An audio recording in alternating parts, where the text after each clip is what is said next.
Today's day 7. We're in Talbotville, camped next to a beautiful river, and the trek, the destination today is Howard Hut. So apparently we're travelling up to about 1600 metres. So it's going to be cold again tonight, but it's all part of the fun. We had a nice night last night. It was a little bit warmer. I think it was 10 degrees. So in comparison to 0, that's pretty good. So time for some more adventure.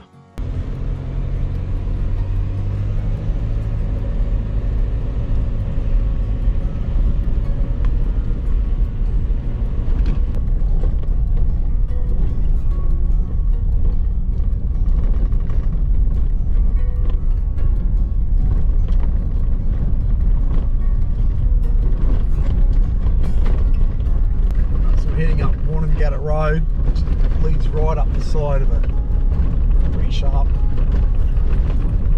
hillside. It's, you could call it a cliff face really.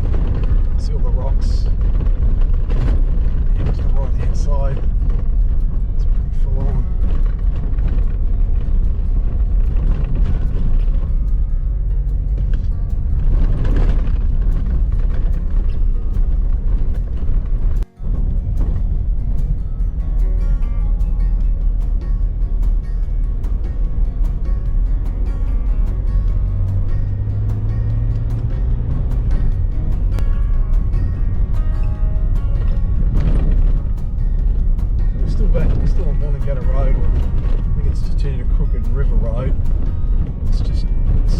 Potholes and corrugations, washouts, and it's really dramatic. It changes from this red, sort of almost looks like sort of the red from Centuries Way, and then you get where they've repaired the road and it's a yellow, and then it goes from this really rocky surface to sort of a smooth sandy surface.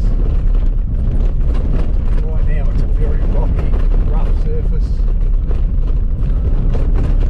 I've had to put more pressure in, more air pressure in my tyres because we're going to be doing a bit more sort of not high speed driving today, but even now, like I'm going over really rough, like here's a big washout, and it's just, even though, you know, like I said, the roads, they are hard, especially for a vehicle that's unladen, but they're handling this beautifully, and it's very sure-footed on the road as well, so I did notice a lot of the other cars, even if they do have trailers, admittedly, they sort of move across the road a bit, whereas this still feels really sure-footed. And I'm going too quick, I'm just caught up to Russell in front of me, and I'm sucking up all of his dust now.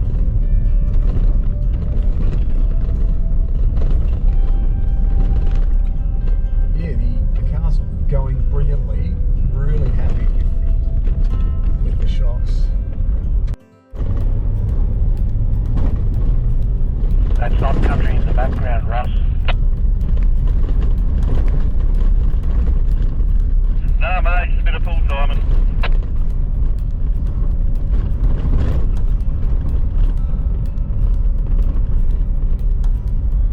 What's the Missy Higgins? Maybe I'll play that.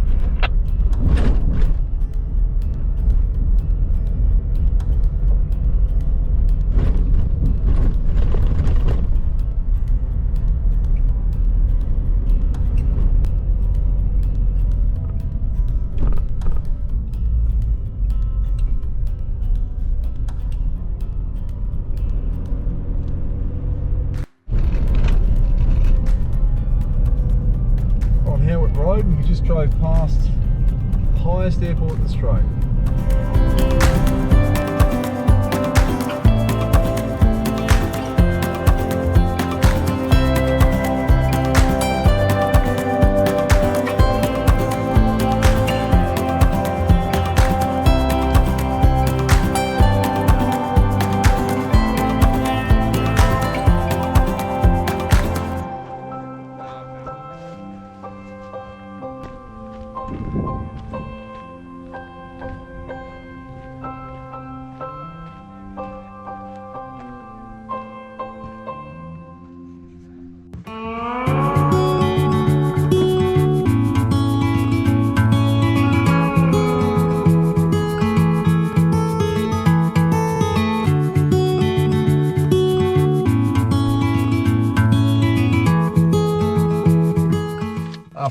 very chilly start to the day. Day 8 today. We're off to Lovick's hut.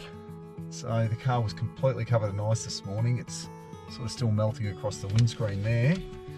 But it's a short run from where we are now to Lovick's hut. It's about 30 k's, so it's only going to be a few hours, Trent reckons. So there we go, day 8.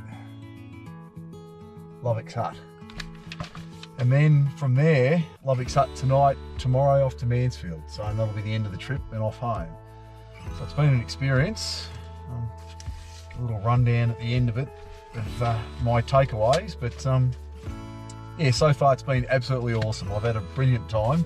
Been lucky enough to take a car that's been very capable. A little bit of an incident with the descent control, but you know, the experts kept telling me that you don't not to use it, just to control your brakes and use the engine braking from 4 low. So you know, you live and you learn, and luckily I lived and I've learned. So looking forward to day 8 and finishing off at Lovick's hut.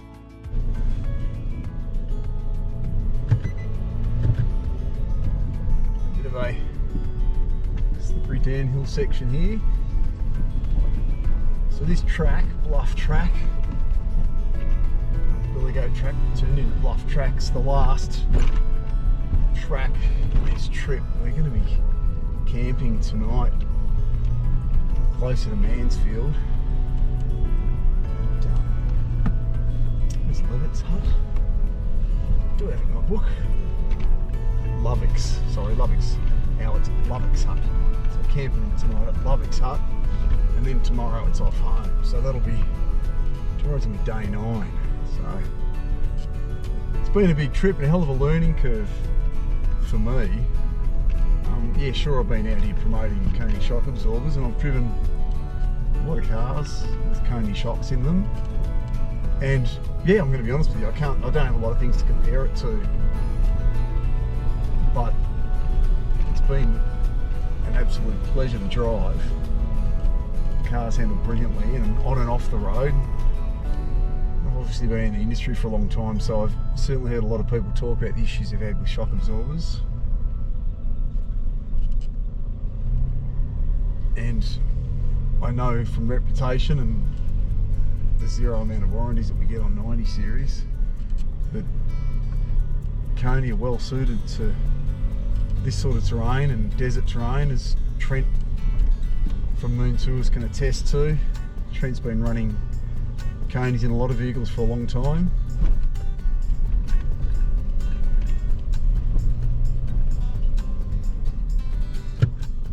Just try to stand into first gear as we come down here because it's quite steep.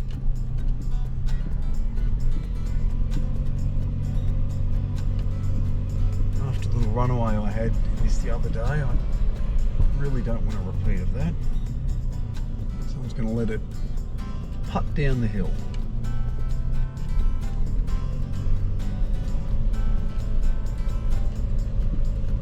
Really doesn't look like much on the camera probably, but level is about here and we're going down like that. So you can imagine all this level about there. There. We're going down like this. So it's quite steep. You can see the tree going past in the camera. It's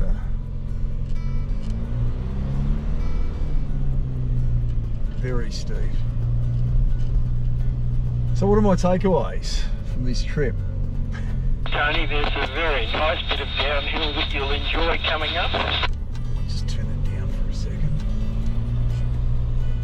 Takeaway number 1 is, I can see why people love doing this. It really is a hell of a lot of fun. Takeaway number 2 would be, you know, it's always good to try something new obviously, but I've got a pretty darn good job, and you know, as part of the marketing I get to do things like this, and I'm really appreciative that my boss wants me to learn more about this industry, so I guess that's why I'm there. And I feel that I've been with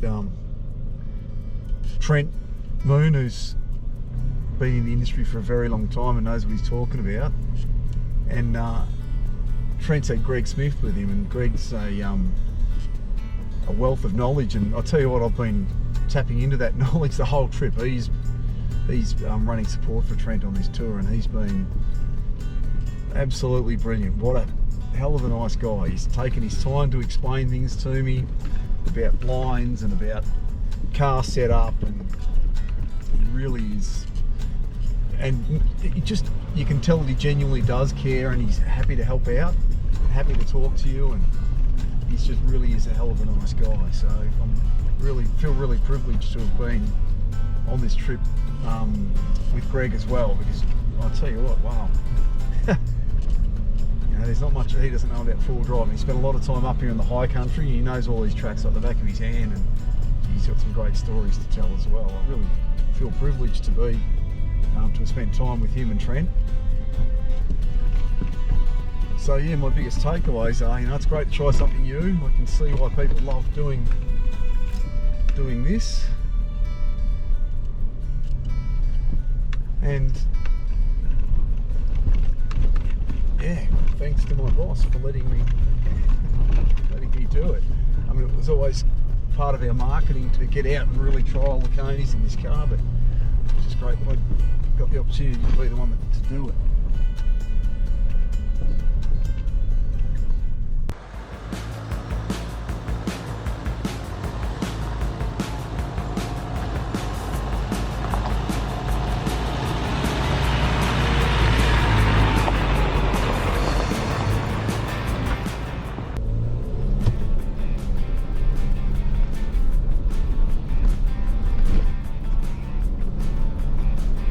This is Bluff track. We just came off Billigate track. It's pretty technical. There's a lot of rocks and washouts. It goes from mud to jagged rock to slosh. Just smashed the bottom of the car on a rock a second ago. Sorry, Tanya.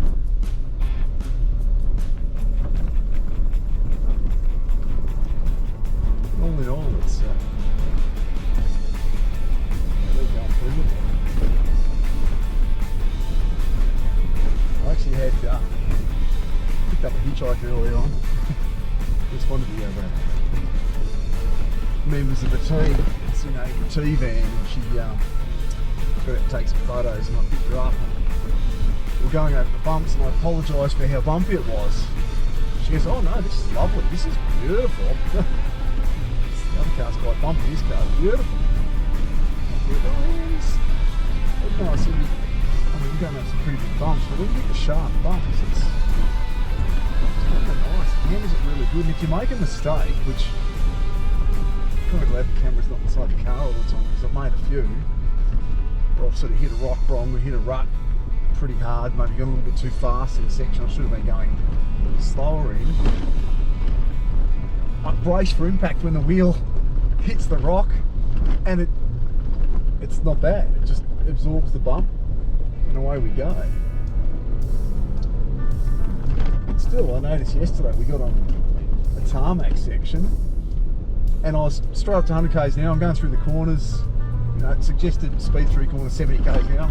Still going through at 100, no problem at all, because these shock absorbers are really sure-footed. I think I've said this before when it comes to KONIs, and when you put 90 series, I think I said it in the LC300, it drives like a car. It doesn't have that body roll that some four-wheel drives can have when they're when they're on the road, because of that weight, especially when they're raised. This thing's raised 2 inches. I've got the radio going back down there. This car's raised 2 inches, so when you all that mass is a lot higher, so when you go in a corner, leans.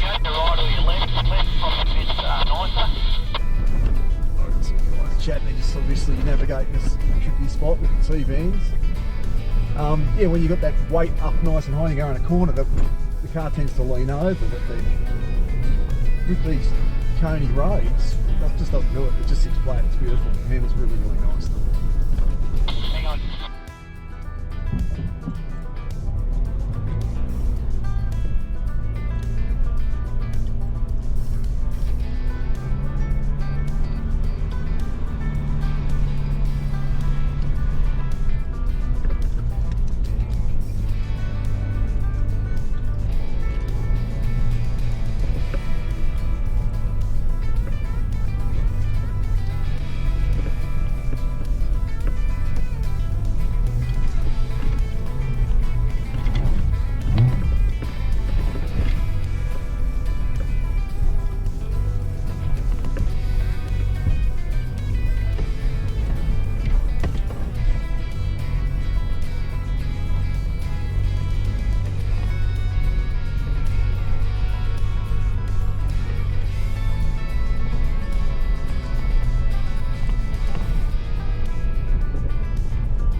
Thought I'd give you some space so you didn't slide back onto me.